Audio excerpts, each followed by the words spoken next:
Week 7 Monday Night Football postgame show as the Chicago Bears fell to the LA Rams by the final score of 24-10 in a game that I'll summarize in one word as embarrassing.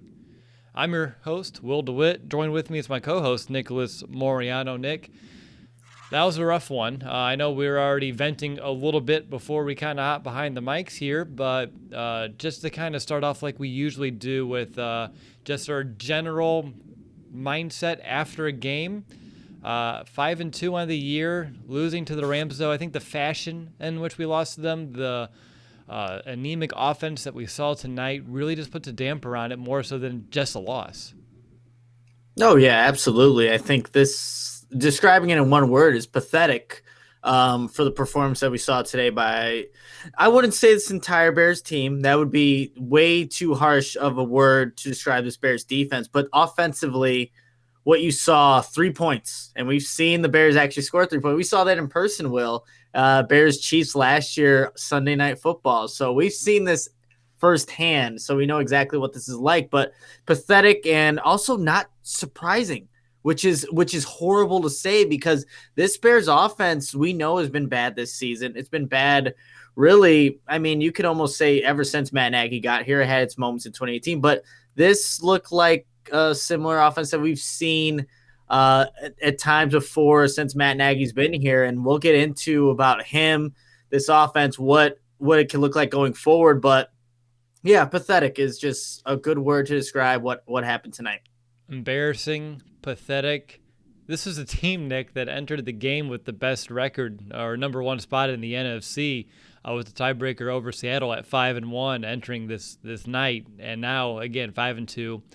So they'll be with everyone else, but just I think the nature of the loss, like I said, is really what weighs heavy right now. It just from the very beginning, it just felt like they weren't here to play, and we've had that issue earlier in the year with the lack of energy, a little bit of lethargicism coming out, and I thought we saw some of that again today. And unfortunately, I look forward to having some of these frank discussions throughout the rest of this show. But before we do, Nick, we need to get into our Miller Lite Monster Moment of the game. So for you, Nick, what's going to be your monster moment here in Week 7? You know what? I think I'll go with the Eddie Jackson touchdown. Finally, for him to get his touchdown, Robert Quinn makes a good play on the ball, knocks it out of the running back's hands, and Eddie Jackson looks back and he's like, "There's a yellow flag on the floor. Oh no, they're going to take it away from me again." So, but it was nice to see him finally get in, especially because he got injured during the game and it looked like a non-contact injury. You're thinking the worst is going to happen on a night where nothing's going the Bears' way. But I'll go with that as my monster moment. There's a bunch of defensive plays that maybe I could have chose, but Eddie Jackson's, I think, obviously made the most impact. He scored more points than the entire Bears offense did tonight. Yeah, he scored more than, he scored double the output of the offense, right? Offense got a field goal. He had 6 for his touchdown, so he doubled the offense's output right there on that one play, which is a problem in of itself. For me, you went with the monster moment, the positive monster moment. I'll look at a play that I think was pivotal to the trajectory of how this game was playing out, and I'm going to give it to Foles' interception right in the end zone, that double coverage. On that drive, the Bears had a pretty decent one going, and that was very far few and in between tonight. It took about 6 plays, got themselves in the red zone, put themselves in scoring position. For some god reason, Matt Nagy decides, you know what, we're going to run a one tight end formation. He's going to be Demetrius Harris. No Jimmy Graham in the red zone. No Cole Kmet in the red zone. And instead, we're just going to have Harris out there. Foles gets some pressure. He throws it into a double coverage interception. It was only second down. Could have threw that thing out of the back of the end zone. Lived to fight another day. Again, on that drive, the Bears had a chance to make this a 17-10 ball game with plenty of time left in this thing. Instead, it's the Rams that get the ball. It's the Rams that seize all the momentum. They march down the field, and instead of 17-10, within a few minutes, you're looking at a 24-3 ball game, which, again, I think that play was the dagger right there. So, unfortunately, I think that's going to be my monster moment of the game. Brought to you by Miller Lite. And here at the Chicago Audible, our goal through the years is always to bring Bears fans together all across the globe, and that's more important now than ever. So whether you're toasting to friends near or far, great taste is always close by with the original light beer, Miller Lite, who has been there to bring people together through Miller time. And with us nearing Halloween, here's a riddle for you. What do you call a group of friends wearing orange and blue costumes to get together week after week no matter how cold it gets, who hug and toast with Miller Lite after every great play and in between the endless choruses of "Duh Bears"? I mean, I wish we had more of those today, Nick, but you call that Miller Time in Chicago. So here is to the Bears. Here's to the original light beer. It's Miller Time. No matter where you're watching the game, it's always Miller Time in Chicago. Pick up Miller Lite for your game day needs. Celebrate responsibly. Miller Brewing Company, Milwaukee, Wisconsin. 96 calories and 3.2 carbs per 12 ounces. All right, you're listening to Chicago Audible. This is our Week 7 Chicago Bears postgame show. Bears, I don't need to say it, but I'm going to say it again. Lose to the LA Rams 24-10, dropped to 5-2 on the season. Their first road loss this season here. I don't know if home or away really even matters right now, Nick, but that's what I saw on the screen, and that's what I'm going with. We are jumping into our second quarter of the show because I'm skipping over the stats on purpose because I think we'll talk about them plenty. And honestly, it's a game where I don't think stats cut it, Nick. So I'm going to make an executive decision here to kind of roll on. Let's rip the Band-Aid off. Let's talk about this offense. Putrid. Where, if you're diagnosing what kind of held it back the most, and I'm saying the most because we can carve this thing up for almost every angle possible. What do you think is holding them back the most? If I had to say, again, there's a bunch of things like you just said, Will, but I think really the offensive line factors into everything that this Bears offense wants to do. You don't have enough time for Nick Foles to actually operate the plays that he wants. And what leaked out surprisingly over, like I know I saw you quote tweeted it, so did I, about Nick Foles saying that, questioning really the play calls if they're going to work because he knows he's not going to have enough time. Well, look, the offensive line in front of him, you're having Sam Mustipher, Jermaine Fetty, and, just guys that are not supposed to be in starting lineups. And obviously Rashad Coward being a part of that mix. But I think when you can't run the ball, 49 yards rushing, Will, on the night, Nick Foles doesn't have time. I think Matt Nagy would like to call deep shots, but he knows that – actually, he doesn't know that Nick Foles won't have time because he's still calling them anyway. It does factor into a lot of things, but I think right there second is Matt Nagy and his play calling. I really do believe that. I think this game should highlight really the struggles that Matt Nagy has as a play caller. Still a good head coach, I believe, but as a play caller, I don't know if there's a future for him there because it looked atrocious. There's another word that we could throw out there for this Bears offense tonight. Man, whipping out the thesaurus here late tonight, Nick. Are you having flashbacks of a lot of very difficult conversations that you and I had last season? Because we had a very long stretch a year ago where we were pretty adamant that Matt Nagy needed to have what I called the humility to just let go of the play calling duties because he just doesn't have that special something, and he seems like just the lack of awareness, situational awareness, and personnel disawareness as well. Just everything, just holding this whole offense back. He's not. I mean, there's times today when we're in third and manageable, and we're doing things that are 3-4 yards behind the sticks, and we don't have guys after the catch that can break all these tackles and do some things, and they don't even have the space to succeed. And it's, again, run, pass seems to be becoming a thing again tonight. But for me, Nick, when I was watching this Bears offense just struggle, I was having a lot of flashbacks of some of these talks that we've had a year ago about maybe handing the play calling duties to someone else. And I remember last preseason, Nagy was allowing like Dave Ragone to call plays in the preseason and Mark Helfrich to do the same. And then you get to the regular season and you're like, whoa, this is so bad. Why are you giving up every chance you get to get better at it? And here we are again, a whole year later, halfway through the season just about, and we're back to square one, it feels like, with this conversation. For me, I think Matt Nagy needs to look in the mirror, understand that maybe he's not the right guy for that job. And as a head coach, if you take those responsibilities off your plate, he's a great leader, and we know that. He's an awesome leader, but he may not just be the right play caller for this team, and that could open up himself for other opportunities to help this football team instead of maybe holding them back. But I don't know if now's the right time or you wait till a bye week. I know that's coming up here, not relatively soon, but getting there. But I don't know, Nick, would you make a change for the Saints? I don't think it's going to happen, but would you? Yeah, I just don't know if it would. But look, we talked about like would there need to be some kind of change on the offensive line and maybe make this better, maybe even putting in Alex Bars. But I think the same conversation can be said about a play caller because at this point, what else do you need to see from Matt Nagy? He, especially in these primetime games, you see that this offense just comes to a halt from whatever reasons. Like on that 4th down and 1 play, what in God's green earth does Matt Nagy think is a good idea to run a toss sweep to Cordell Patterson to the left and have Javon Wims block a linebacker? I get it. He's been blocking better this season, but that's a mismatch every single time to have both your pass catching tight ends, Cole Kmet, Jimmy Graham out of the red zone, and to have Nick Foles roll out left when he's a more of a stationary quarterback. And then he makes a bad decision, throws the interception, but the whole play design and the personnel on that play are off. Why have him roll? If you're going to have him roll out, even if you shouldn't even do that in the first place, it's not going to be left. And you're not going to do your better tight ends, especially what Cole Kmet did earlier in that game with that amazing catch. It just doesn't make sense. There's too many of those plays, Will. And at this point in time, 3 years in, it's time to just, I think, give it up. Look, like you said, I agree with you.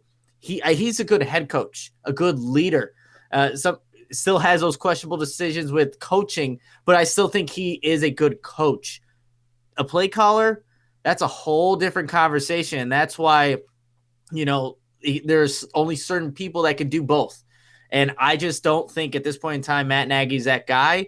Look to kind of, again, maybe you just got to look for a change, Will. Like I'm out of words and I don't want to keep egging on about this, but that's what really it is. And it's just not getting any better. No, I mean, there's a lot. I mean, you said it. Only a handful of guys can do both. I mean, both are full-time jobs. It's a lot to take in what a defense is doing to you, calling the right plays, dialing them up, having them in your back pocket, adjusting in between drives, and also coaching this entire thing and being a part of every down, even when the defense is out there. He can't step away for an extended period of time. He's a head coach. He needs to be on the sideline paying attention to what's happening on the field. And I don't know if he has that ability to multitask as well. And again, and what really kind of irks me is there are those, I'll say, really good moments where he does dial up the right play. But what happens? It's the execution. What happens? You have sacks coming out of timeouts. You call a timeout almost on back-to-back plays to go backwards. And then you have the 2-minute warning, go backwards again. And it's the details, which I know we keep hearing about. So I don't know if it's just this offense is overloaded with too many minute details and they can't play fast and play fluid because they're over-analyzing and overthinking out there. Or if it's a lack of talent, which I think there's definite areas on his offense that does have the lack of talent. Bad combination, and I think, Nick, this is probably the biggest issue of all three of these things. It's lack of coaching or poor coaching in game, poor game management, lack of talent up front for the offensive line, and then execution from the skill guys is sporadic at best. And when all those things are coming together, luckily we have a defense that kind of makes it palatable for most weeks, at least so far this season, but not tonight. Not tonight. Tonight you needed to do a little bit more on offense. They're unable to get it done. And unfortunately, I think we saw what happens or what kind of game it'll be, and it's painful to watch whenever the defense can't completely carry the load. And we'll talk about them here in just a little bit. But, Nick, what was the biggest surprise maybe on offense that you had today that the Bears struggled with? Because I was skeptical, you and I both were, about them establishing the run. I thought the Bears did probably their worst job of finding extensions in the running game that we've seen in weeks. I know the Rams kind of caught on to some things that the Bears were doing with the quick pass game, the wheel routes. They did a good job of adjusting to that, taking it away. And it seemed like the Bears didn't have anything else in their back pocket to counter with. Yeah, I think for me, and maybe there's a lot, but I think just seeing that Demetrius Harris was still getting targets early on in this game when Cole Kmet, yeah, I mean that really irks me. I think even I don't know if that's Matt Nagy being stubborn. Like that's always been this word that's been tagged with him. And look, Nagy and Demetrius Harris go back to Kansas City. And there's this connection there that, hey, maybe I'm going to keep going with my guy just so I can prove people wrong. Like he wants to prove people wrong that he can be a good play caller. But maybe that's just the thing, just the stubbornness of Matt Nagy to kind of do things over and over again and expect, do the same thing over again and expecting a different result. It's just, it doesn't make sense. But yeah, I can't pinpoint it to one thing, Will. It didn't, look, honestly, I didn't like Nick Foles, some of his decisions and missing wide open players like down the field. Like Darnell Mooney was a guy that I think should have had a lot more yards in this game. But given the offensive line, he has to, make some pressure throws. But look, on the game winner to Atlanta, does he not have a guy right in his face? As right as he's about to throw, that pass to Darnell Mooney on the left side, there's a guy in his face. Just give it a little air. If anything, Mitch Trubisky underthrows that. It's perfect for Darnell Mooney to catch it and go for a touchdown. But it's just little things. It's execution from a lot of guys, and I wasn't expecting much from the offensive line, so I wasn't really expecting much from David Montgomery. But so when it goes back to answer your question, it goes back to Matt Nagy. It goes back to Nick Foles, and those seem to be, those seem to be the biggest talking points every post-game show. Those two guys and the lack of execution. Yeah, and then somehow we talk our way out of making them big focal points in our preview shows because we want to look elsewhere, and then we get back to a game, and it goes right back to those big two names, just like you mentioned, Nick. For me, I thought the offensive line did we know they did a piss poor job all game long. That doesn't matter who it was, interior, exterior. You have Bobby Massey getting destroyed by Leonard Floyd. Not really wanting to see that. Don't even want to talk about that. That never even happened. Interior, you have Aaron Donald making everyone look silly. Cody Whitehair leaving with an injury, a calf injury. Maybe some of his pride was left out there as well, just by how bad it was. And then, Affetti, Coward, no one was helping out up front at all. And I think, Montgomery averaged just about 3 yards a carry himself, give or take. It doesn't need to be perfect today on the stat sheet, 3.4. 48 yards on 14 carries. He was getting contacted in the backfield. There's times he's getting the handoff and he's already spinning because he just knows, I'm going to get touched as soon as I have this ball in my gut, someone's in my lap. Nick Foles, I understand it. Usually he's good at getting the ball out quick. I thought the Rams did a good job of understanding that and combating it, and just kudos to them for doing that, whether it's getting pressure, sending blitzes from different angles, doing some fake pressures where it looks like you're sending more than 4, but you do send the 4 and you drop everyone back. They did some good things that really made the Bears offense difficult. When I'm actually looking at, and I usually put just quick blurbs of things I want to talk about on each side of the ball. For me, on offense, Nick, today I had difficult to do anything. Offensive line, that's all I put. Enough said. Poor execution, no matter what they do, and just so flat. Those are the 5 things I wanted to talk about. And for the defense, it doesn't get much better today. There are some better things and more specifics, but when you watch this offense, there's no cohesion. There's no fluidity to it. It's hard to even get any sense of what they're trying to accomplish out there. It's really just, it's throwing me for a loop tonight, because again, you see things, they're running short on third down. They're doing very basic things to even get themselves into third and manageable. And then when you watch the Rams on the other side of the ball, and we'll talk about them, but they're doing misdirection. They're doing a lot of motion. I remember when Matt Nagy's offense used to do a lot of motion. Like 2018, you'd have guys crossing formations, and it was fun. It is so boring right now. You just line up, you stand there, you do a hard count, you snap the ball, and it feels like everyone knows where the ball's going. And I think the predictability on top of the lack of execution is another damning element. But again, we already talked about that with play calling.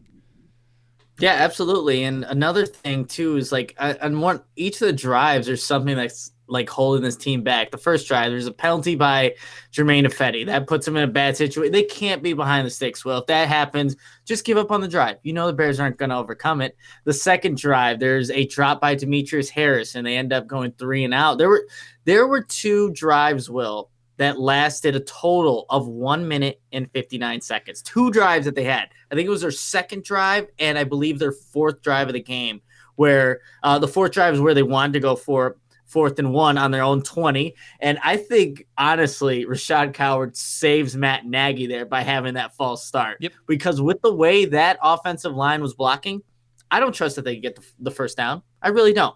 So, I mean, it's just like all these things. And I wanted to bring this up actually a little bit earlier, Will. It's like Matt Nagy, no doubt in this press conference, is going to ask about, we need to find the why. We need to find out the answer to the why. And I am getting so sick and tired of hearing that. Like, what is this why that you're trying to figure out? It's been a 3-year question for you about trying to find out the why of this offense or the why of anything. And he hasn't even come close to finding the answer to it. So it is just him, I think, avoiding the question we're going to hear a lot of tonight. And what is he going to say? We didn't execute. We didn't go to the details and all this generic coaches speak. It's like, I would love for somebody to ask him, why do you think you should be the play caller next game? What gives you the confidence that you are the best person to put this Bears in a position to be better on offense? That's a fair question, I think, after this offensive performance. But I know that it probably won't happen, but it's just, there's just so many things. And we haven't even gone to player specifics because it's more than that right now. Far bigger than that. It's just a bigger picture here with this offense and all of its problems.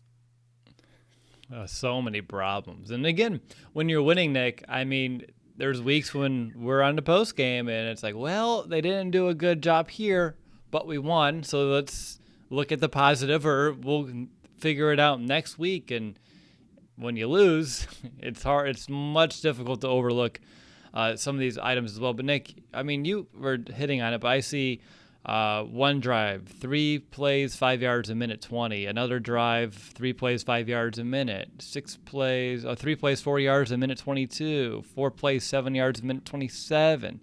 6 plays, 18 yards a minute, 55. 9 plays, 30 yards a minute, 42. I mean, right there's like 5 or so drives that couldn't even last 2 minutes long. When you do that, and then you have the offense of the Rams that were, for the most part of this game, having their way with this Bears defense. Bears defense came up with some good stops throughout, but as much as the Rams were on the field, only took a few drives. And I think one thing, at least for today's game, Nick, that really, really hurt this Bears team, and I'm sure the Rams wanted to do this, and most teams try to do this, but winning the field position battle. So many drives to the Bears today started so deep in their own territory. Now, something weirdly, I had a hunch that was going to be important. I don't usually keep track of this, but today I wanted to keep track of, where does this Bears offensive line start? You're seeing their own 7, their own 18, their own 10, their own 19, their own 1, their own 20. And then I gave up just because it was already 24-3, and I was like, anything after this doesn't matter. So there's just all those drives that are starting so deep in your own territory, where on the flip side for the Rams, they're starting at like the 30 and the 40 and the 45, and all those drives for the Rams end in points. Now, when the Rams are deeper in their own territory, not so much. But for the Bears offense that needs all the help that it can get, when it's starting inside its own 15, you may as well. I think Adam Hogue tweeted when they were actually starting at their own 1, like, hey, if Nagy wants to punt it here, I think we can defend that. And he's not too far off from that, because should have been a safety. There's that holding on Demetrius Harris as well in the end zone that was suspect at best that they didn't call it. Lucky for us, don't think it matters at the end of the day, but lucky for us they did not. It took the announcers a while to catch up, because I was like, I'm pretty sure that's a safety. And then they're like, oh yeah, just holding. I'm like, just holding in the end zone? Like, do you know what that means? And they just kind of brushed it off. I was like, great. But yeah, I mean, there's just so many things, Nick, where I think if I boil it down, it's just no identity. Not one. And there's never been an identity, Will. And that's the thing. Even in 2018, where it looked better, where the Bears can actually move the ball at times, and the Bears were a great football team, there still wasn't really an identity. And 2019, there definitely wasn't. And right now, 2020, through 7 games, they're not even close to an identity. And I don't know if there ever will be at this point, because I can't tell you what the Bears are really good at. I just can't. Like, there's not a person right now in this chat, listen to this podcast later, that could tell me what the Bears are good at offensively.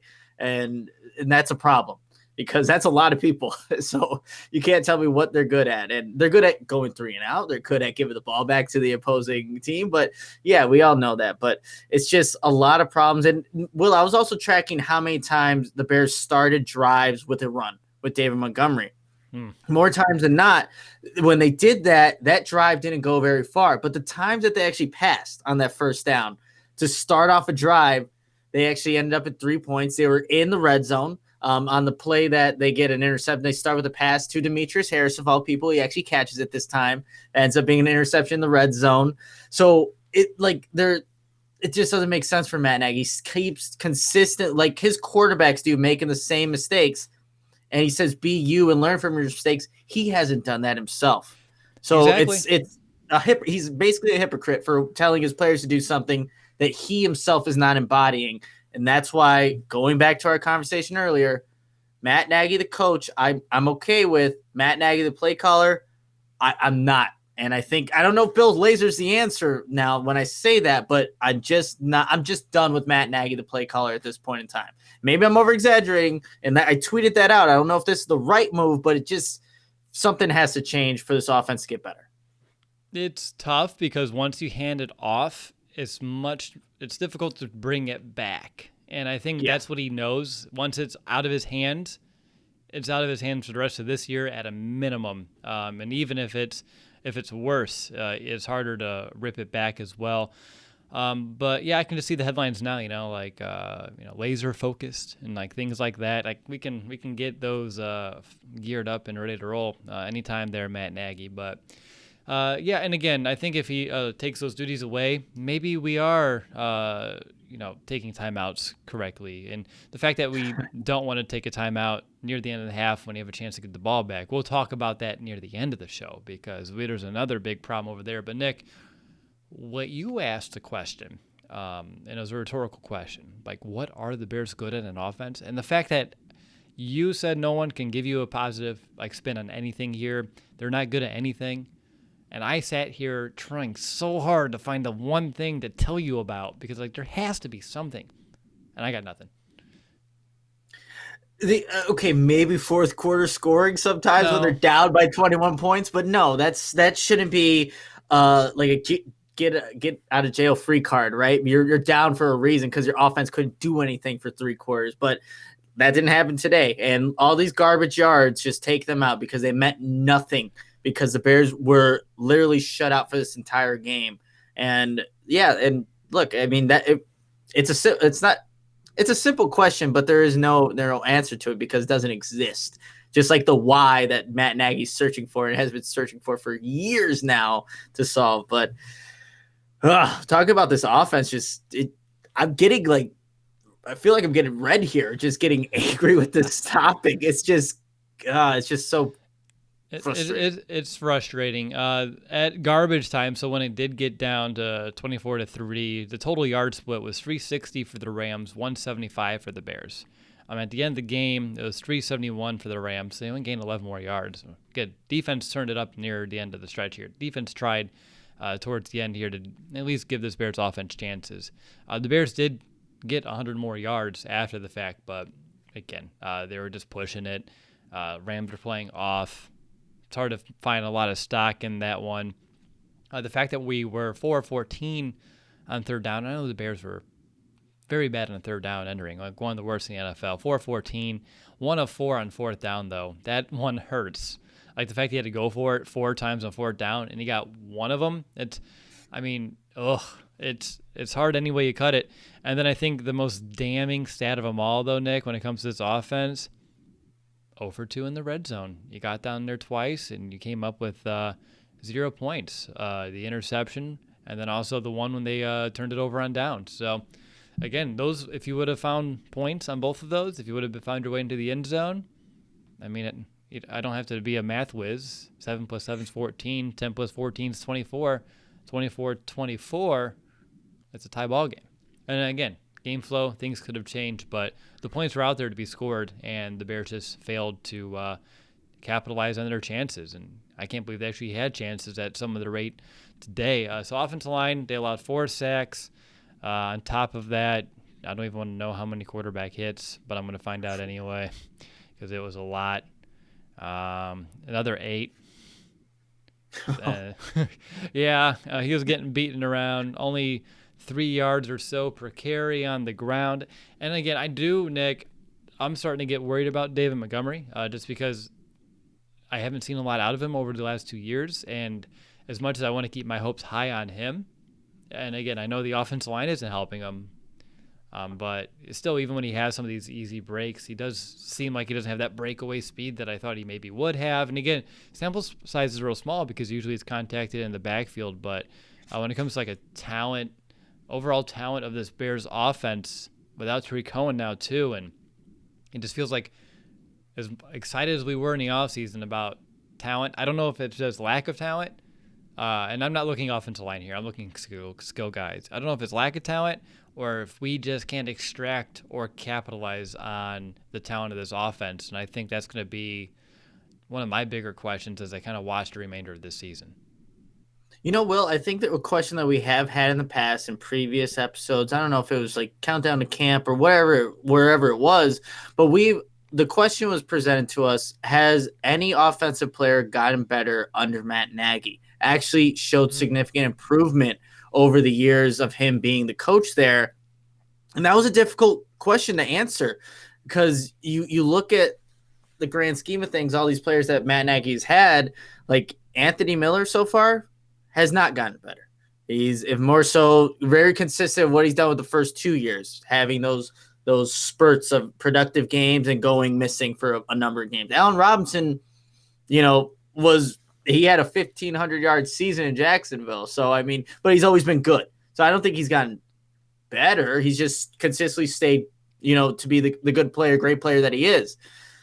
You look at the offensive line, Charles Leno Jr. in 2018 probably did get better. But now he's just regressing, and now he's back to show. I think it's got to be there's a factor there. He's the one running this entire team, and I know there's position coaches, but he's the overseer. And that's why I think he needs to give up one of his positions so he can focus on a little bit more things. But it's under his management, and so he's going to get the one billed for why these guys are not being productive. Right? I mean, you can, of course, blame position coaches. They're working with these guys day to day, but you're the head coach. These guys, I think culturally they're great, and they always have been. But actual football playing the game of football, I don't think any of these guys really that you could say have definitively gotten better under him and just this coaching staff, which is, again, a problem. Oh, that's a big problem. That's a fun question. Not so much as my clock here strikes midnight to start considering.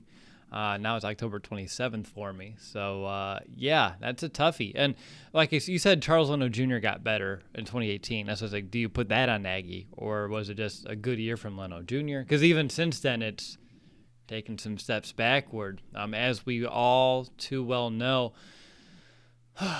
Is there anything else we want to talk about on offense today? I mean, we didn't even go player specifics. I mean, we got to give a little bit of praise to Cole Kmet. You mentioned that really awesome catch that he had along the sideline. To get up and over, corral that thing, and to keep running with. I mean, that was one of the best plays I've seen from a tight end so far this season in a Bears uniform, which is exciting. He followed that up with another catch on that drive, and then yet again, they decided that was enough, and we'll call it, and you can watch the game as a spectator there, Cole.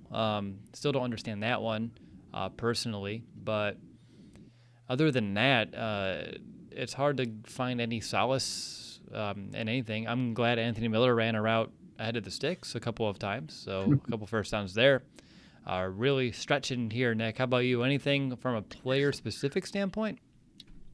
Not from player specific. Well, I guess it is player specific because it deals with Foles, but I just kind of want to read off what Jason Leisier from the Chicago Sun-Times tweeted during the game. So if anyone didn't get what I was referencing earlier. So he tweeted, Brian Greasy just said that Nick Foles told the ESPN crew that sometimes Nagy sends in a play call and Foles already knows it won't work because he won't have enough time after the snap. That is something. And then he follows up that tweet. Matt Nagy's response from the presser, we've never had that conversation. I don't know. You'll have to ask Foles. Nick and I have a pretty good relationship, and he hasn't said that. I'm sure he'll explain what he meant by that. Interesting. So we'll see what happens most likely tomorrow when they have to speak to the media or over Zoom, but it's already brewing, Will. Were you thinking? Here's were you thinking Mitch Trubisky would enter this game at some point? I didn't prior think to he Eddie would. Jackson's maybe touchdown. I didn't think he would, but I was in the back of my head. I had like one of those like whispers, like just throw Mitch in. Like why not? At this rate, why? You did it against Atlanta. It worked, and we talked about it. It's a season where you kind of got to ride the right hand, and you know what? Not that maybe Mitch is the answer tonight, but with the offensive line as bad as it was, and you have someone that's a little bit more mobile, you never know. Also, though, I've seen Mitch plenty of times fold under that pressure, throw a terrible ball, and make matters worse. So I think we're damned either way, most honestly. But whenever you're losing as bad as it was, I'd almost want anything. I almost would rather see Mitch out there returning punts than Ted Ginn Jr. right now. Honestly, he has speed. I'm sure he knows how to fair catch and not let it go backwards deeper into our own territory, but maybe the best offense we get. But yeah, Nick, I mean, I'm looking here. I mean, Robinson, his stat line I think is a little misleading. He had that 42-yarder, which, again, was in very much desperation mode, which kind of skewed all of his stats. Komet's right up there second.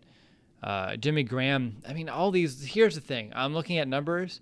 These are all empty yards and catches. None of these meant much. And I think that's also the problem. Like, you see 261 yards gained by these guys, and they didn't amount to anything. We only got a field goal tonight. So I don't think it makes any sense to look at him and go, ooh, David Montgomery caught all 5 of his targets for 21 yards, 4.2 yards per catch. It doesn't make any sense. Not tonight. So for me, I'm not even going to look into those any further. Third down, can with the ball. Red zone we talked about. No identity. Still searching for one. I got nothing further. Again, flat, embarrassing, atrocious. What was the other words that we were using? What are we? Pathetic. I don't know if you said Pathetic. that one. I'm sorry. Yeah. So it's all those, and I really can't say if this is going to get better. Like, this was a terrible performance. Just, you had everything going wrong, but how much better will it get from here? Does it get better? Like, I know I wrote in a column like the Bears are a dangerous team because their offense still hasn't showed up, but I was also expecting the offense to eventually somewhat progressively get average, maybe even average, below average.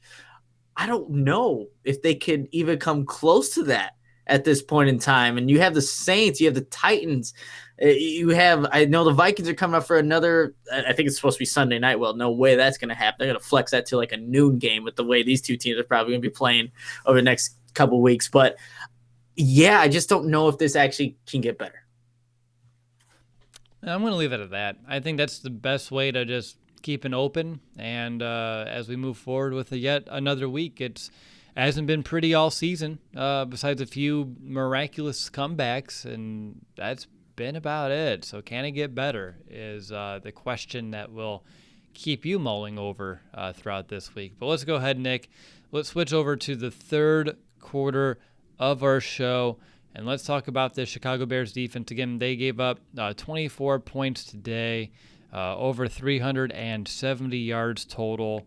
A lot of yards, a lot of damage happening on the ground. And even though I see that the Rams finished the game at 4.7 yards per rush, which is when they were trying to milk the clock and the Bears were kind of going all out to stopping the run, there was a point in this game where they were averaging over 7 yards per pop on the ground. And we were talking in our preview show, like, hey, we're feeling better about this Bears' ability to stop the run, and maybe this will be the week where they can really solidify some of this confidence that we're having in us. And then it just felt, at least for me personally, it got ripped right out of my heart, and I feel exposed yet again, at least exposed in terms of, like, every time I feel like I try to give this team some confidence in one regard or another, they totally find a way to ruin it. That's kind of just my general, just random thoughts over on defense. Do you have any yourself? I'm sure you do.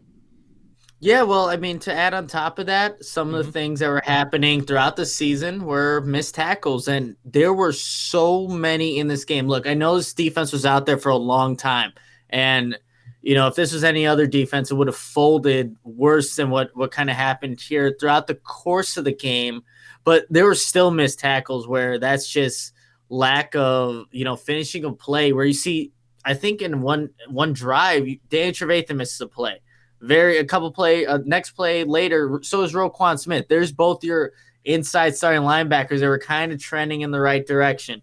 We've seen Roquan Smith miss tackles all season. We really have, and we've been wanting him to take that next step. Can't take that next step if you are a inside middle linebacker missing tackles. And then Tashawn Gibson, who dropped not only did he drop an interception, but he just didn't tackle the tight end over the middle who walks into the end zone for a touchdown. So we saw multiple guys just miss tackles throughout this game. And I know, I get it. The defense is out there for a while, but you still got to tackle. That's just the basics of football. Yeah, I mean, yes. I mean, if you don't tackle, what's the point? This isn't flag. You don't stop them by putting it's not two-hand touch. You have to bring them down to the turf, and they just didn't seem interested at points, Nick, of doing that. I mean, you talked about a few player specifics, but I mean, we both were around the same time just like exasperated by the amount of missed tackles that we saw. I noticed that one as well, and it's interesting to me because over the last few weeks they've been playing hard nose, getting downhill, finishing strong, and none of that was happening tonight whatsoever. They just seemed, like I said, disinterested is going to be the word that comes to mind yet again. Like, there's a play where I forgot who missed a tackle, but there's like three Bears just kind of like, okay, who wants to go get him? Like, what? Like, they all kind of looked at one another as the tight end still running down the field. I'm like, no.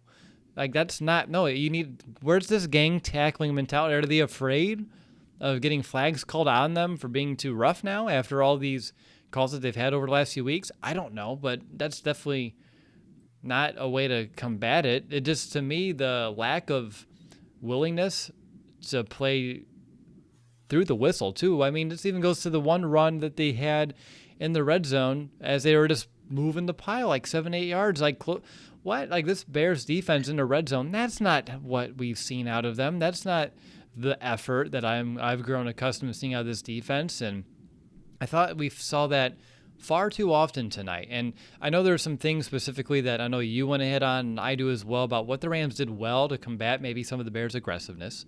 And they did a good job of exposing that. I thought the Bears, at least for me, on either the front side or the back side, didn't matter, but they just got destroyed along the edges tonight, allowing the Rams to set the edge themselves and get around and head upfield. And like, there's no contain on the backside of these plays, and those are the two easy ones. I mean, as Brandon would say, throw it all the way back to B. Games are won and lost in the trenches, and they could not hold their own along the edges for the majority of this game, and allowing Goff to get some easy throws on the run, outside of the pocket, or just bringing them back and swinging them around cross formation. Just too many easy yards on the ground, or with Goff throwing it outside the pocket and just getting to the edges. To me, was a big one on top of the missed tackles. But I know, Nick, you were jotting down or at least paying attention to play action, which is something that we mentioned into our preview, and that too was giving this Bears defense some fits.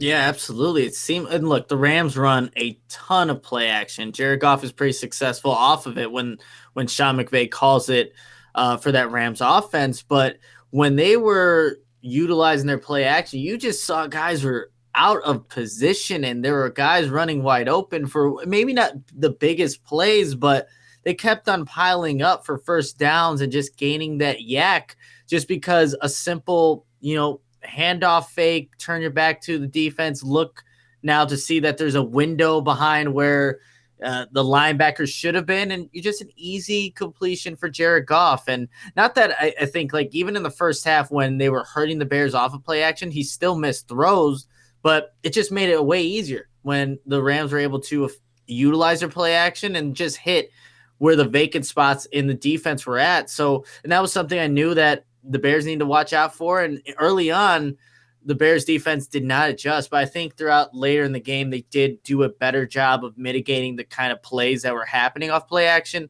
But that was something that I knew was going to happen, and it hurt them. And look, I mean, I think right now, Will, we are talking negatively about this defense, but man, they were the only thing keeping the Bears in this game for a majority of it. Yep. And then look, they got tired. They bended, like we always talk, they bend and don't break. They broke a couple times.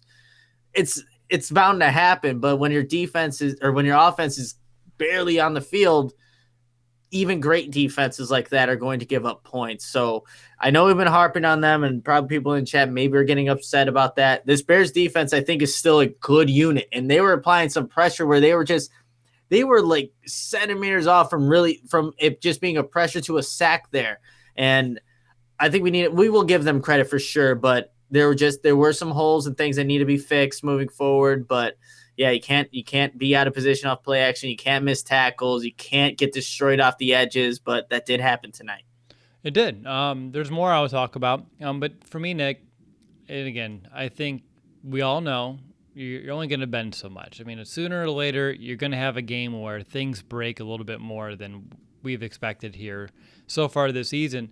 I mean, the first half, they held them to 10 points. It's a 10-3 ball game at half. And you come out, the defense came out, they forced a punt. All right, let's get back in this ball game. The offense has other plans. We're going to go 4 yards on 3 plays. Again, starting at your own 1, but that's when the Rams, of course, they start almost at midfield. And then whenever you do that, it's real easy money. But I think for me, it was the nature of some of these touchdown drives. They weren't really bending. It was complete breaking from the start. I mean, when they were scoring, it was boom, boom, boom, boom, boom. They're in the red zone. You blink, they're in, and they score. And for me, you saw that after that punt. But again, okay, they let up another score. And then it's the offense's response of, okay, we'll march down the field just to throw an interception in the end zone. So then you have to go back out there all deflated yet again, and then they give up another touchdown. And after that, though, they did their job. Forced them to a missed field goal, fumble touchdown from Eddie Jackson, a punt. Then 2 kneel downs, and it's the end of the game. But again, it's one of those. The first half, I thought we saw some really good things from this defense.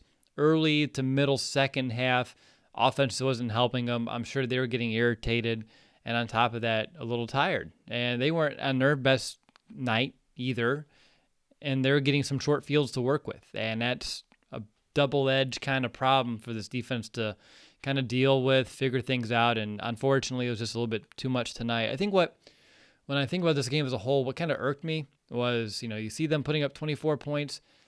They didn't do anything special. Like, they just ran the ball, and the Bears didn't have much interest in stopping it tonight. And then on top of that, Jared Goff, he didn't look like he was lighting things up. He was inaccurate, sporadic. When pressure was able to hit home, you definitely get him off his mark. And I think that's what kind of gnaws at me the most. It's just knowing that they weren't even playing great on offense either. It was just enough tonight with some short fields to put up points. And if you put up points on this Bears team, it's really hard for them to come back because they're not built to, unfortunately, score points, which you think every football team should be built to do to some degree or another. But when we're looking at some players tonight, I know Eddie Jackson had the touchdown, which thank God he finally got one. Thank God that, like you said, that injury, that non-contact when he jumped and he grabbed his knee, my first thought was like the Lamar Houston, which I think was like almost to this day a few years ago. When he did that celebration, jumped up and then tore his ACL. And I saw Jackson jump up and immediately put his hand on his knee. I was like, oh boy, that's probably not good news. And then he came back. He was okay. He was able to get a touchdown. Outside of that tonight, Akeem Hicks, what's your take on his game? I know he had a lot of penalties, but outside of those penalties, I love the tenacity that he still brought. And I thought that was keeping a little bit of a chip on the shoulder that is his defense. Yeah, no, I honestly thought, Will, that Akeem Hicks was the most dominant defensive player in this game.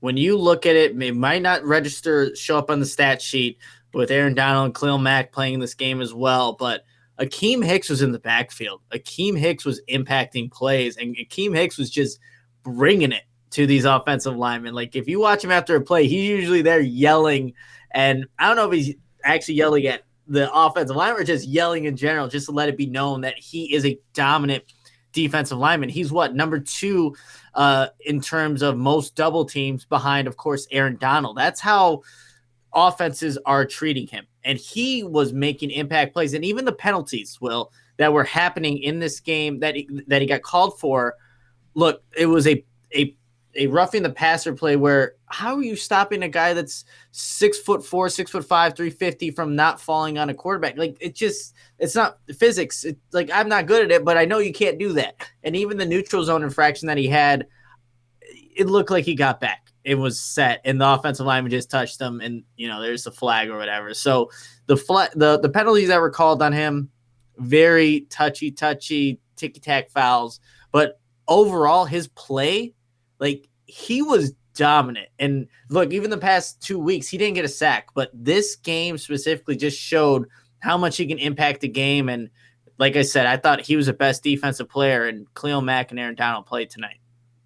Yeah. No, yeah, definitely. I thought Hicks did as well, and on top of that, you saw some really good plays from Mario Edwards getting in there, Mingo getting involved.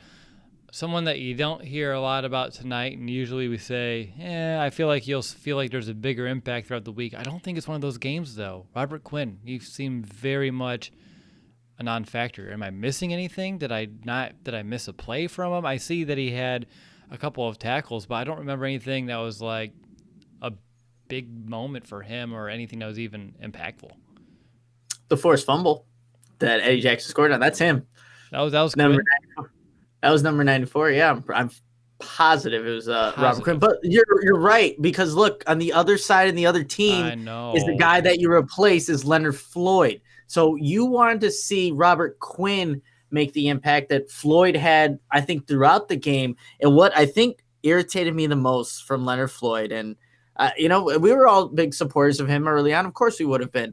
But he did that jump chop club move, which that was on Bobby Massey. Yep. And that's a move that he learned from Aaron Donald. Aaron Donald learned that move from Robert Quinn. And I tweet out, let's full circle how this all kind of happens here. But I think it was, other than that one play, Will, it was that Leonard Floyd outshined not only the Bears, I want to say edge rushers in general, but he outshined Robert Quinn, who he's there to replace, to be that guy. And again, that's another problem. Okay, well, hey, if that was Quinn, I'm glad that I missed it, so you can rub it in my face a little bit.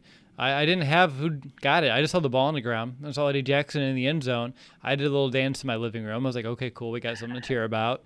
Jotted it on my notes, and totally forgot to actually find out who knocked that ball free. I knew it was a good play in the backfield and needed one at that time, so that's great. Outside of that, it's not third phase time, but in my notes for Roy Robertson Harris, I have at least a good play in defense. He also had that block field goal. And then on top of that, too, who did I want to mention today? I thought that, you talked about Roquan Smith having a kind of night. And I thought my X factor on defense, which was Danny Trevathan, was kind of in that same boat. Unfortunately, it was a game backward for Danny Trevathan. For me, Nick, what do you think was the biggest detriment for the Bears today? Was it just her lack of, to me, I think it's lack of discipline, over-aggressiveness in terms of pursuit on the backside of some plays, and then going back to just missed tackles. And again, missed tackles is such a easy thing to see and to point out, but you make some of those. We talk about a whole different kind of ball game here, and unfortunately that wasn't the case. But I think for me, it was the Bears over-pursuing, over-biting on some of the play action, and then missing some of these tackles. Is there anything else that you think the Rams did that seemed to expose? I mean, they didn't really, again, they weren't like going after the Bears really too much. It seemed like they were just really taking what the Bears gave them, and it was easy and easier than we're used to seeing, especially underneath, and then just taking those and gaining yards after the catch. You know what? I think to go off what you were saying, Will, missed tackles, but also missed opportunities. When you think about it, the dropped interception by Deshaun Gibson, that maybe changed the game. Is that a drop? I don't know what you tweet that it was like playing volleyball. Yeah, like he was spiking that thing down on the ground. Yeah, I don't know what he like. You can catch the ball to Deshaun Gibson, that's okay, and he's familiar. He's the guy that's gotten a ton of interceptions in his career, but I don't know, just forgot in that moment, whatever it was. But also, look, not that the Bears may have recovered this, but the fumble there, what ends up happening, nothing really ends up happening in terms of scoring for the Rams, right? When Khalil Mack has that sack fumble. But the Rams do recover it. They punt it. The Bears get this, and on that next possession, they're at the Chicago 1. They're at their own 1 yard line. Of course, they're going 3 and out. So field position plays a factor. And then on the next drive, the Rams get a touchdown. So that's actually if good. That's a sneaky big play because we talked about that Bears drive and how it did lead to that short field for the Rams. So you're right. That Khalil Mack, if you pick it up and the Bears are the ones that have the ball closer to midfield at that point, that too could have at least maybe kick-started something. Potentially, again, that may have been a tall stretch for this Bears offense, but potentially could have helped swing the game back in Chicago's favor, or at least give them more of a fighting chance throughout the remainder of the game. So, yeah, no, that missed opportunity of not getting that fumble picked up that Khalil was able to force, I think that's a really good call there, Nick. Yeah, and I mean, look, it's still a great play by Khalil Mack and one that we've seen him, make consistently over his entire career. But you pick that up, like you said, maybe it sparks some kind of fuel to the fire for this Bears offense or whatever, but just missed opportunities, missed tackles, and look, let's bring in the offense again. They didn't help out this defense whatsoever, and I think that does play a factor into what happened tonight. Let's not talk about the offense again. But on top of that, Nick, I mean, the defense did a good job on third down, only held the Rams of 4 of 13. Again, I mentioned it once, but I'll just kind of say it in some different terms here. I was a little disappointed by the amount of third downs the Bears were able to force the Rams into. There was a point where it was nearing the end of the first half where the Bears were facing like a third down like every 3 or 4 plays on offense, which is our problem, and I understand that. But the Rams, on the other hand, is like 6 to 7 to 8 plays until they're even facing third downs. And usually for this Bears defense over the last few weeks, it's they get them into a third down situation right out of the gate, and then you can shut them down, get yourself into 3 and outs. We weren't really able to put ourselves in a position to succeed like that because the Rams were able to get a couple first downs, get some early momentum on their drives, and that's what I think was putting the Bears defense on their heels. The Rams were using that early success, mixing it up with tempo, not allowing the Bears to sub, and I think those are some of the other sneaky things that the Rams did well, using their tempo. We saw it be really big in the red zone when they even broke out of the huddle quick and snapped it. Buster Screen couldn't get over. I find his guy, ID him in time. Easy touchdown for Josh Reynolds. Yes, he's one of my draft crushes from a few years ago, but I don't want to see him score against the Chicago Bears defense here. But outside of that, one thing that we didn't see a lot of so far this season is team success in the red zone. And I thought the Bears, they gave up 3 touchdowns on 4 trips, which is a 75%. That's easy math, though. 75% conversion rate. And this is a team that was number 1 in the red zone on defense, not allowing touchdowns, only at like a 36% clip. And I think that was just a testament of them, at least more of a sample size of them breaking today when we haven't seen them really do that in the past. Is there anything else about this defense that we should discuss heading out of this game and looking ahead to the Saints? I don't know if we want to go that far right now, but anything else about this game with this Bears defense that you want to make sure that we discuss? You know what? I'll give a shout out to Jalen Johnson here, especially since I got to meet him earlier this week. But against Los Angeles, he did make a couple of good plays. And, right off the bat, he gets challenged on a deep shot. He is right there and almost in position to make an interception on the play. PFF pulled up his stats from the game: 35 coverage snaps, 3 targets, 1 catch allowed, and 1 forced incompletion. So that's just the rookie going up against a quality receiving core and, meeting the expectations of what he has upon himself and just playing another good game. And this was after a game against Carolina where we said, hey, he had some up and downs, but that's a positive. You could look at this defense and say there's a lot more positives than the offense for sure. But Jalen Johnson is one of them, and just want to give him a shout out because I got to meet the guy earlier this week, and we need something. We need something positive to talk about at this point. Yeah, we sure do. And you're right. That was a good call. Johnson did have a really strong game, and it was sneaky because it was a quiet game. But for corners, unless you're making interceptions, quiet games are just as well. And yeah, it's interesting though. Even when you look at like the box, like Robert Woods only had 3 catches for 22. Cooper Kupp, 6 catches, 43 yards. But it was some of the other guys like a Josh Reynolds who was getting some of the bigger plays, and Everett as well. So they had to look at some other guys, and I think they knew that. I think they knew that Fuller, Johnson, they were going to be able to shut down their top two receivers, and they had to find ways to get other people involved. I know Kupp's more in the slot, but even it seemed like they were throwing different guys there tonight for the Rams. But Nick, let's move into the fourth and the final quarter of our show. We still need to talk about Bears special teams. I already mentioned the positive, I think, which was that blocked field goal by Roy Robertson Harris, which brings me to my next kind of point, and I'll begin with a question. Why the hell is Ted Ginn Jr. still trying, or he's not even returning punts? Why is he a guy that stands 55, 60 yards away from the punter? And that's all he does. So that's all where I'm going to leave it. Why is he doing that?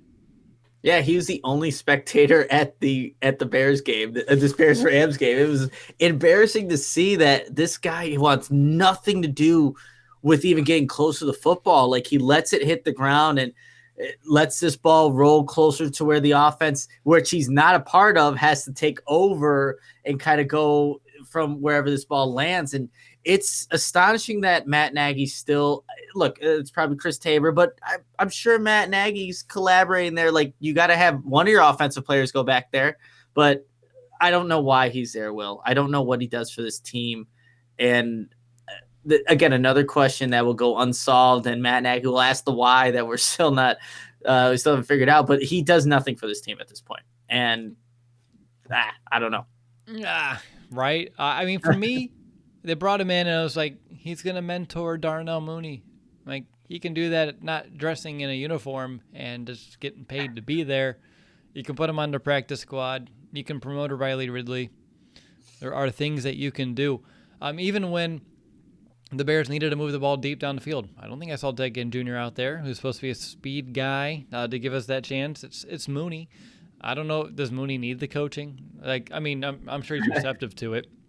And I'm sure he's learning a lot of good things from a veteran, but in all seriousness, it seems like a wasted roster spot in terms of players who can actually go out there and make an impact playing the game. And I mean, he's not helping the Bears offense one bit. He's hurting them. He's allowing, he's not even fair catching. I mean, he's running away from the football and just allowing it to go deeper and deeper into our own territory, and giving the offense longer and more difficult drives ahead of them. And we know this Bears offense needs every yard that they can get before they even touch the ball themselves. And this is where you miss a Tariq Cohen, who's one of the better punt returners in the league. And as much grief and gripe that we had about him sometimes at the position, I would love to have number 29 out there right now, returning punts and at least giving us a chance and knowing maybe we'll get 6 yards on this one, but at least it's 6 yards forward and not letting the ball bounce 7, 8, 10 yards backward. And kudos to their punter again. He was doing a good job of pinning us deep. Ted Ginn Jr. was not helping whatsoever. And I know I hate it because we have to talk about it. Feels like we've been having to talk about it every week.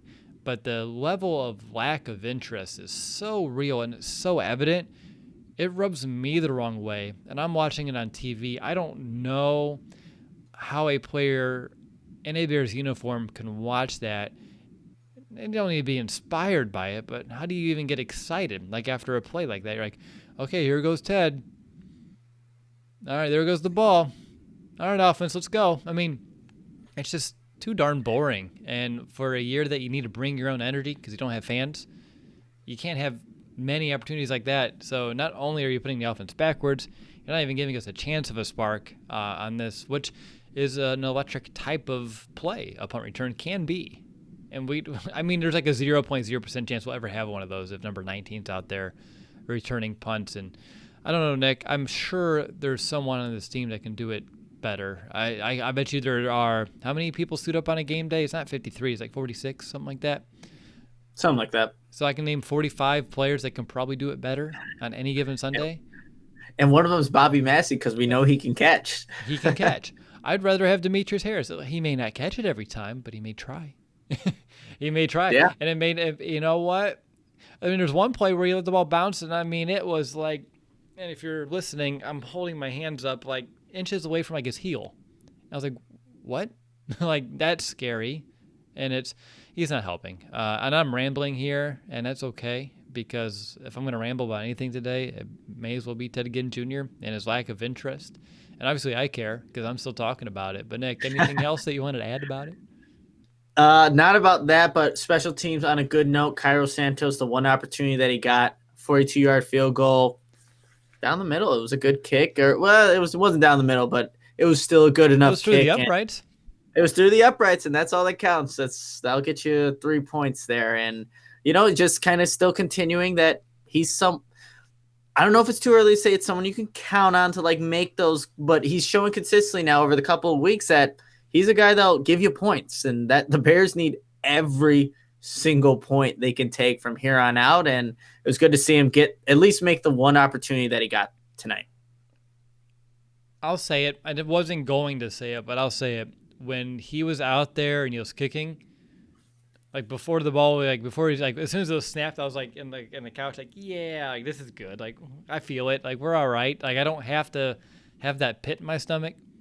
And now I said it, so that's not good. I should have internalized that, but it was hard to kind of bite my tongue. It's nice to have a kicker where, again, maybe you can't, count on him 100%, and I think we have every right and reason to not trust kickers still. But I am starting to feel okay, like I can live with him out there, which is better than we've had so far in our past. But Nick, we can move on from the third phase. We can move into our call and audible. So we discussed this game in full. Is there anything that you wish happened differently? Is there a moment in the game that you would either take back or change? I have one, and then I also have my monster moment yet again because if Foles doesn't throw that pick, I'm sure that changes the entire complexity direction of this game. But I do have another. But I'll let you. You want me to go first? You gonna receive, or are you gonna defer? I'm going to defer to the second half here. What do you got, Will? I'm going to do that miss bomb to Mooney out of our own end zone. Like you said, if you step into that throw or if you just give it a little bit more air, I mean, you're looking at a 95-yard touchdown right there. You're looking at a big, big play from your rookie wide receiver. Nick Foles delivers. And if you can take that one, again, this team needed a spark. And that would have been a spark that could have maybe put the Bears on top. I mean, you do something like that, I think confidence gets risen, energy level goes up a ton. So if I can take a moment back and change how it went, I'll go with that missed bomb to Mooney and give the Bears, honestly, that would have probably been one of the longest passing plays I've ever seen out of Chicago Bears in my lifetime. Can't think of any off the top of my head that would have been longer. So that's going to be the one for me. How about you, Nick? What is going to be your audible moment? Yeah, I think I'm kind of leaning towards that Mac fumble strip sack to being recovered. But I think also just if Tashaun Gibson actually makes an effort to not punch the football and actually try to catch it, I wonder exactly how that maybe shifts momentum, seeing that it's still a one-score game and you're able to get this interception. What can the offense do with the quick change of field position, maybe go that up-tempo that – at times was working if they didn't have to call a timeout and actually figure out what the heck play they were trying to run. That could have maybe changed things. Given anytime you can shorten the field for the Bears offense, you'll take it. It doesn't mean they'll do something with it or end up getting points, but it gives them a better opportunity to do so. So either one of those plays I think would – I don't know if it changes the game. I really don't, given that this Bears offense couldn't do anything. But I think if – you give them at least a better opportunity, you'll see what happens. Maybe a penalty puts them in position at the one. They may take all 4 plays to punch it in, but you never know. So I'll go with either one of those 2 plays being the audible there. You know what? After a game like we saw, I'll let you have 2. I'm not going to harp on you and make you choose one. Honestly, Nick, I think kicking the game off would have been one we just would have done differently and hope from that point forward, whatever else happened, probably couldn't have been, at least for offense, as bad as we saw here tonight. Could have been given us a second chance, may have been just a mulligan. We'll play the game here in the wee hours of the morning, and we'll try again. But, Nick, let's move in. Second to last segment. Who is going to be your Week 7 MVP, your most valuable Bear?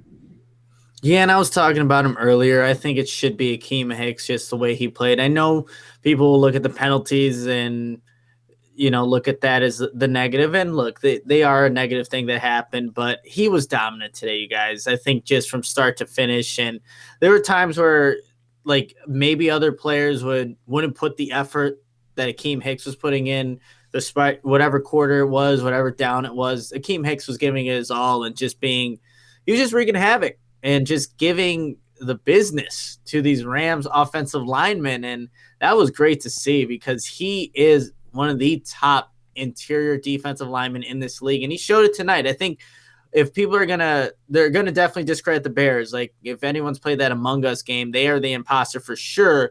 But Akeem Hicks by no means is not an imposter. He is a dominant defensive player, and he showed that tonight, what he was able to do to offensive linemen. And like I said earlier, I don't know if it's a bold statement, but just how they played, I thought he was the most dominant defensive player in this game tonight, given that you had two former defensive MVPs in this game, and Aaron Donald and Khalil Mack. But MVP should definitely be Akeem Hicks. Oh, so you finally played. No, I haven't. But so I was supposed to play this weekend. We never did it. But I know that's how the game somewhat goes. Yes, you're getting some context clues. We'll play. We can join a lobby. Maybe we'll get people in the chat that want to play Among Us. They can play with us, and they'll all be sus. But for me, Nick, I'm gonna go with. At one point in my notes, I had no one's deserving, which I don't think we've ever had a show. Maybe one where we said screw it, no MVBs. Maybe one. It could have been a couple years ago, but I'm happy Eddie Jackson gave me something to cheer about. He's had so many of those pick sixes, scoops, and scores. Anytime he's scored this season, like you said on the top of the show, yellow laundry on the field. And as soon as I saw, even he was like, what's going to be the call? Like he's standing there like, give me my score. Like I scored here. Come on, don't take this one away from me too. And they didn't. So luckily, they gave us something to cheer about. So for Eddie Jackson finally getting into the end zone and them not taking it back, and on top of that, he did end up as the Bears' leading tackler today with the 9 total tackles. Again, I don't think that's a great thing. Ideally, with how much the Rams were running the ball, those tackles would have been made by linemen and linebackers, not as much Eddie Jackson. But still, I'm going to go ahead and give him my MVP for scoring more, as we said, double the amount of points that the offense was able to put up by themselves. And the offense couldn't find their way into the end zone, but Eddie Jackson did. So for that reason, he is going to be my MVP. All right, Nick, all we need to do, and this is it, all we need to do is give out our 2-minute warning, and then we can close the show. So I'll go ahead and begin with my 2-minute warning. That way you can kind of stew on how you kind of want to frame this, because it's real interesting. We're in a very unique spot to be 5-2, yet feeling, at least right now, that there's a tremendous amount of issues with this offense that even we've seen some really good Bears teams with some very mediocre offenses have some good years. And for some reason, this feels almost a little bit worse. The Bears had a chance tonight to go 6-1 with the unquestioned best record in the NFC. And for some reason, they didn't play like they thought they had that chance. Like they had a chance to show them, like the world, like, hey, we're for real, and we are the best team in the NFC, or at least we have the best record and we can contend. And tonight, instead, they decided, we'll let the pretender people feel like they have it right now. I don't know. It's just a lack of urgency on offense, execution, not playing crisp. You had an extra day. You had a longer week. You really thought that they would have played at a much higher level. The Rams were coming off a bad game themselves. And, Nick, I told you, I don't like playing pissed off teams. They didn't even seem that pissed off. Like, they didn't even seem like ready to dominate either. It's just they played better, and they executed at a higher clip than the Bears were today. And, again, the offense only getting one field goal is a huge problem. But instead of going 6-1, they dropped to 5-2. We have the Rams coming up next. I mean, the Rams. We just did the Rams. We have the Saints coming up next. There's a real chance we go from 5-1 with a chance to have the best record in the NFC within 7 days, being 5-3, right in the middle of the pack, and a lot of question marks surrounding where this team's going to go. Now, I want to be hopeful, just like the Rams had a bad game, that we are allowed to have a bad game too. But I'm not going to get myself into the mindset where, it is just a bad game. Like, oh, it's just one bad game and we'll move on, we'll be great. There are some real serious concerns that we need to keep tabs on, keep discussing, keep watching unfold throughout this year. And I'm hoping that they can find an identity on offense. I'm hoping that the offensive line can, they can whip out the smelling salts and they can just wake up and they can start wanting to play and dominate the line of scrimmage, give this offense a chance to establish a run, give their quarterback time to execute a play where he doesn't have to feel like whatever the play call is, he doesn't have enough time before he even snaps the ball to even run it. Those are items that really concern me, and I'm hopeful they can figure them out because this is a defense that they can win you a lot of games. We've seen it. They can't win you every game, and we're also seeing that. So we need this offense to pick it up because I think this is a year where they have a chance, yet again, a lot like 2018, to at least make it interesting. Now, do they need to win the whole thing? No. Would we love it? Yes. Would they at least get into the playoffs? I would hope so this season, based off of the start that the Bears had. But I would love to have this team find a way to make things interesting instead of a team that squeaks themselves into the playoffs knowing that there isn't a real shot at much. So for me, I'm going to be cautiously, slightly optimistic that things can be worked out this season, at least to enough to make this season worth the ride.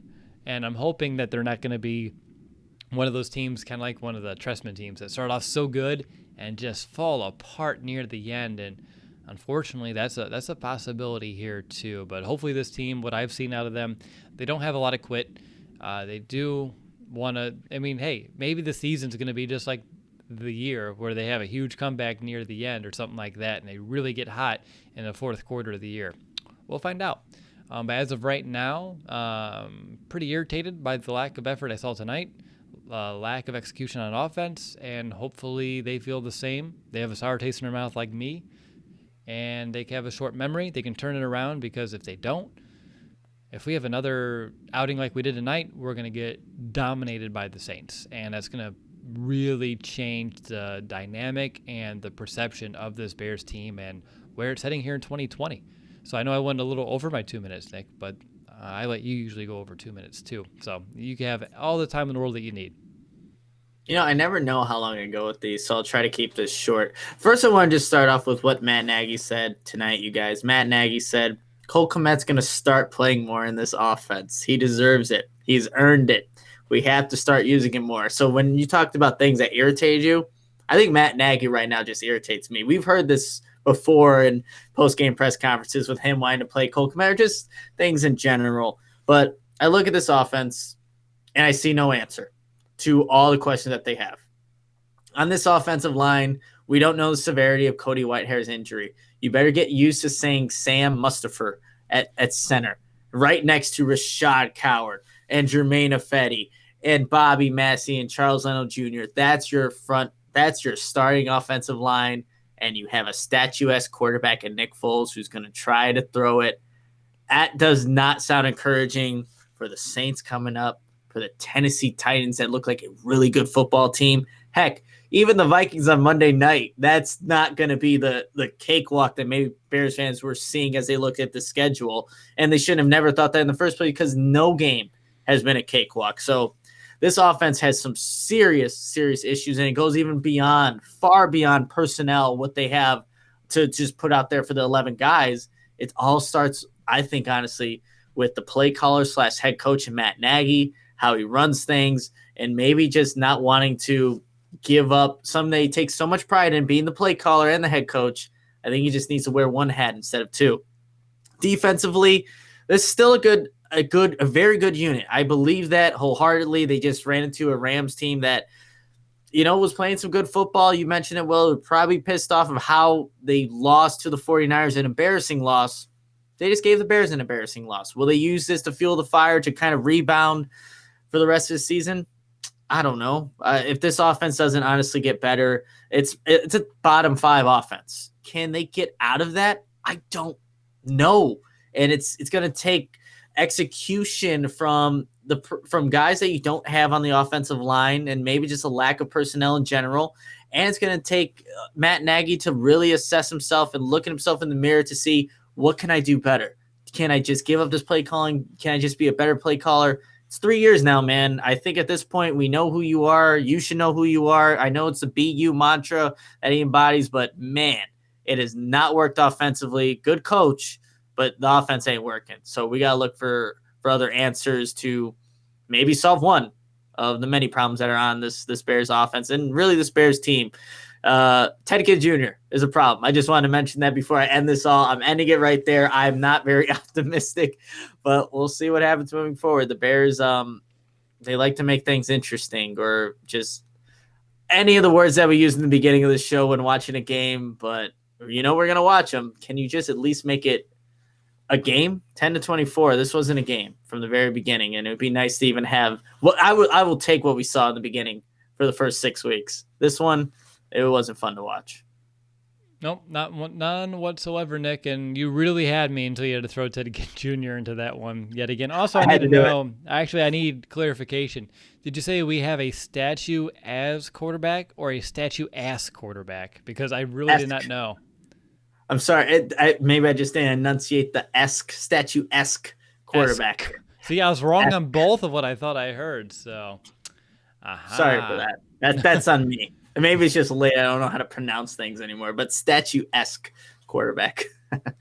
much more elegant, I must say there, Nick. But I want to thank everyone here who's still up late listening to us talk about a Bears loss. That's always appreciated. That way we're not doing it alone. And if you're listening to the podcast here on Tuesday or later on in the week, I just want to, for both Nick and myself, thank you for your time as well. Make sure to subscribe to our YouTube channel if you haven't yet. That way you get a notification each and every time that we go live. If you want to join the live chat, watch our video cast. And if you're just loving the pod, stay in the pod and crank it out. If you're going to stay over there, though, make sure to rate, review our show on Apple Podcasts. That helps us reach more Bears fans just like yourself, and those are always appreciated by us.